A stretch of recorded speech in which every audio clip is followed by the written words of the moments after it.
I saw you talking recently about how if Israel had its way, it would just take over Lebanon and Egypt and Jordan. And I'm like, good. Why is that good? I see Israel as Doge, and I see Islam as corruption and wasting money. And I want to get in there and clean it up. My problem with Israel doing these things, what they're really aiming for is hegemony in the region. They want to be the great power in the Middle East. They want to have hegemony over that entire region. And that's a very critical region because as India and China rise, they're going to be doing all this trade with Europe, and all that trade is going to go right through the Middle East, the naval land routes. And if Israel is collecting a toll on all that, on like with IMEC, which is the India-Middle East corridor, Belt and Road, they're going to become very rich. And I think that Israel, we have to consider, is sort of like a rival great power because they do whatever they want. They don't answer to us. They infiltrate our system, like our American billionaires, our American congressmen seem to answer to Israel. And it terrifies me that they'll have so much power by themselves and then have so much power over us. Right now, they're pretty weak because they have to deal with Iran. They have to deal with Turkey. They have to deal with, maybe all the Arabs teaming up against them. But if Iran's out of the picture, then they dominate the whole region there. And then what do they do with this power? They attack America and take over America? Not that they attack us or take over, but I think that then we're in a competition with them. And then it's a question of, do we really have sovereignty? I think that we're in a position now where we could still, for example, kick all the dual citizens out, register the Israel lobby, this sort of thing. I think that once Israel has all this power, is there going to be a pager attack in America? Is there going to be an intel operation here? There's Muslim attacks in America. There's the West Side Highway. There's 9/11. There's Fort Worth. There is, you look at all the top mass killings in America, and it's black. It's mentally ill at the top. But third is Islam. So we're already being not decimated. We're already being systematically attacked by Muslims. But we have freedom to act against Muslims. When Muslims bomb us, we bomb them right back. We bombed Somalia 80 times this year. We bombed Yemen more times in a month than Biden did in a year. We bombed Pakistan. We bombed Iraq. We bombed Syria. But Israel, they blow up our ship, and we don't do anything. The USS Liberty? That's just one example. I think that was a friendly fire. Brother. my white brother. I mean, what makes you think it wasn't? Because they were flying a giant American flag. They radioed It's not in. giant when you're in a fighter jet going, Yow!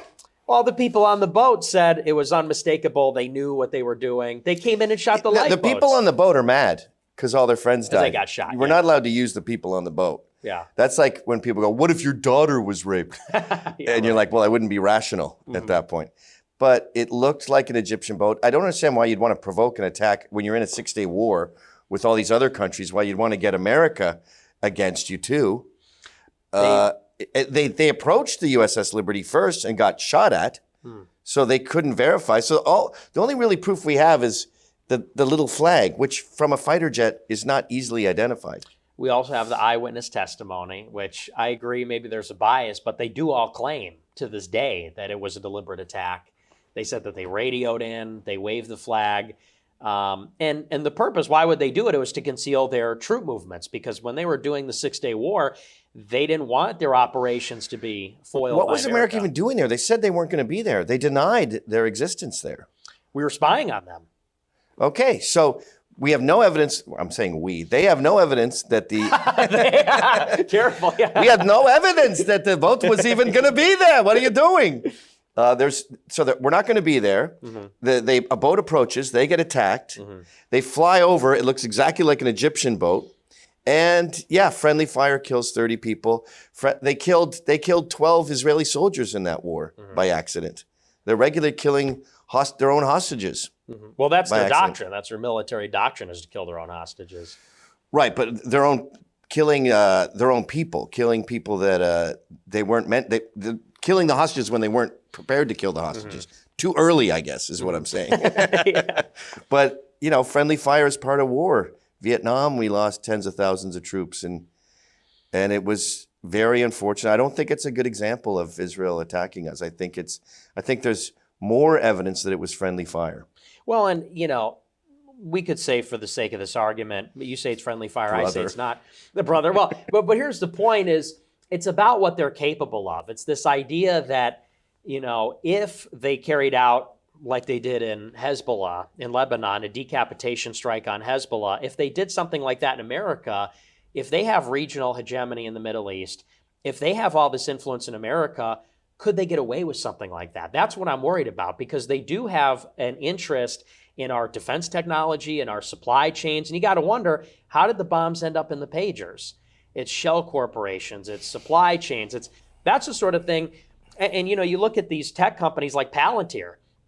Palantir is run by Alex Karp. He's the CEO, and this is the company that's getting all the data, putting it together.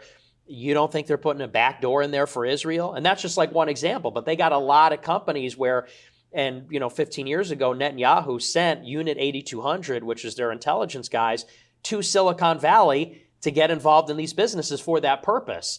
And so that in this world of spying, espionage, intelligence, and especially autonomous systems and drones, you wonder, do we get to a point where Israel flips a switch and the iPhones explode, or and that's like a cartoonish Can't we example. focus on what if Saudi Arabia gets money? What if Iran gets power? Like, we're already there with Muslims. And look at what these fucking sheiks do when they get their billions. They drive cars on two wheels. They face fuck our women. They're barber pirates all over again. They just bring them over with money, and they steal our comedians. yeah, you see that? For stupid festivals. Like this fear of what if Israel gets so much power. Islam's got it. Islam's in our government right now. Ilhan Omar. But she's a congresswoman. I mean, that's not the same thing. Mike Waltz was a national security advisor. He's working for Netanyahu. That's way worse, in my opinion.